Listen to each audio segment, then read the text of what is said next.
ថ្ងៃនេះខ្ញុំគិតថាមិនអាចផលវីដេអូនឹងបានទេតែកុំឲ្យខុសពាក្យសន្យាជាមួយនឹងខ្លួនឯងត្រូវតែផលវីដេអូនៅបាននៅក្នុងថ្ងៃនេះ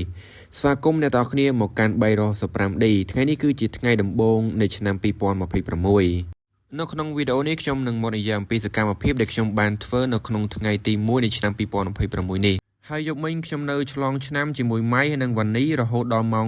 00:30នាទីហើយពួកខ្ញុំអត់តាណាឆ្ងាយទេគឺនៅឆ្លងឆ្នាំនៅកន្លែងធ្វើការតែម្ដងហើយយប់មិញអ្នកទាំងអស់គ្នាទៅឆ្លងឆ្នាំណាដែរហើយដល់ម៉ោងប៉ុន្មានសប្បាយអត់ចូលខមមិននៅខាងក្រោមវីដេអូនេះផងហើយបន្ទាប់ពីបានឆ្លងឆ្នាំជាមួយគ្នាហើយពួកយើងក៏បែកជើងគ្នាទៅគេងរៀងខ្លួនហើយព្រឹកគឺយើងមកធ្វើការធម្មតាទេចូលមកដល់ពេលព្រឹកអ្នកទាំងគ្នាកំពុងតែឃើញខ្ញុំសម្លឹងផ្ចិតផ្ចង់មើលមិនដាក់ផ្នែកហ្នឹងមិនមែនវិចិត្រករទេគឺកំពុងតែសម្អាត laptop ឆ្នាំថ្មីគឺសម្អាតវាឲ្យថ្មីដែរបន្ទាប់ពីសម្អាតរួចហើយខ្ញុំក៏ចង់ធ្វើ poster មួយដើម្បីផអបអសាទរនៅក្នុងឱកាសឆ្នាំថ្មីនេះនៅក្នុង page សាលាតែរឿង poster ហ្នឹងគឺខ្ញុំមិនសូវជំនាញទេនៅក្នុងការធ្វើពិនិត្យចោះឡើងធ្វើចោះធ្វើឡើង1ម៉ោងហើយតែធ្វើគ្មិនបានសាច់កាយទេ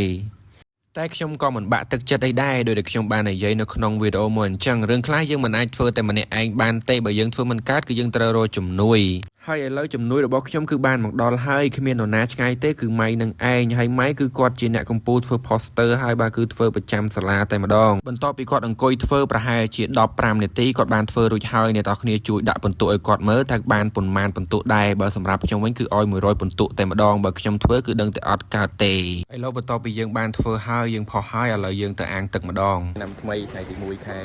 1ឆ្នាំ2026បាទឥឡូវនេះខ្ញុំនៅកន្លែងធ្វើការថ្ងៃនេះគឺខ្ញុំធ្វើការធម្មតាទេហើយបាទអ្នកនេះទីខ្ញុំនឹងទៅហែទឹកហើយឥឡូវកំពុងតែ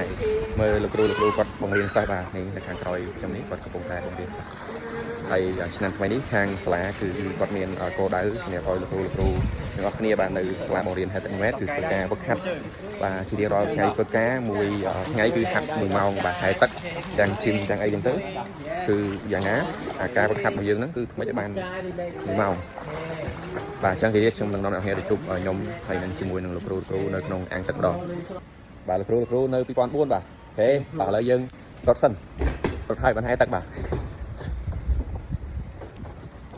អូខេអ្នកគ្នាអញ្ចឹងបាទឆ្នាំថ្មីថ្ងៃទី1ខែ1ឆ្នាំ2026នេះបាទគឺយើងបាទដាក់គោលដៅវឹកហាត់ទាំងអស់គ្នាឆ្នាំថ្មីដោយដែលខ្ញុំបានបញ្ជាក់នៅក្នុងវីដេអូមួយនឹងអញ្ចឹងគឺឆ្នាំថ្មីនេះខាងសាលាគាត់មានគោលដៅនៅក្នុងការបង្កើនការវឹកហាត់ទៅកាន់លោកគ្រូគឺត្រូវវឹកហាត់បាទមួយថ្ងៃគឺ1ម៉ោងហើយឆ្នាំមុនក៏មានដូចគ្នាប៉ុន្តែឆ្នាំនេះគឺយើងកំណត់យកតែម្ដងបើសិនជាអត់បានវឹកហាត់នៅថ្ងៃនេះទេគឺត្រូវថែមគុណនៅថ្ងៃស្អែកចំពោះការកំណត់ផែនការនៅក្នុងឆ្នាំថ្មីនេះមិនមែនខាងសាលាគាត់ដាក់មកដើម្បីធ្វើបាបគ្រូនោះទេគឺដើម្បីពង្រឹងសមត្ថភាពលោកគ្រូឲ្យគាត់កាន់តែខ្លាំងបាទពីមួយថ្ងៃទៅមួយថ្ងៃគឺកាន់តែខ្លាំងតែម្ដងងាយស្រួលនៅក្នុងការបង្រៀនទៅកាន់គុណសិស្សបាទផ្ដល់ឲ្យគុណសិស្សបង្ហាញគុណសិស្សឲ្យគាត់ទទួលចាប់ឆាប់បានលឿនបានអ្នកទាំងអស់គ្នាអូខេអ្នកទាំងអស់គ្នាឥឡូវបន្ទាប់ពីធ្វើការបង្ហាត់ហើយឥឡូវខាងសាលាគាត់ចូលមកញ៉ាំអីនៅខាងនេះនេះSP គួយទាវឥឡូវបេសកកម្មថ្ងៃទី1របស់ខ្ញុំគឺបានបញ្ចប់ហើយជួបគ្នាថ្ងៃស្អែក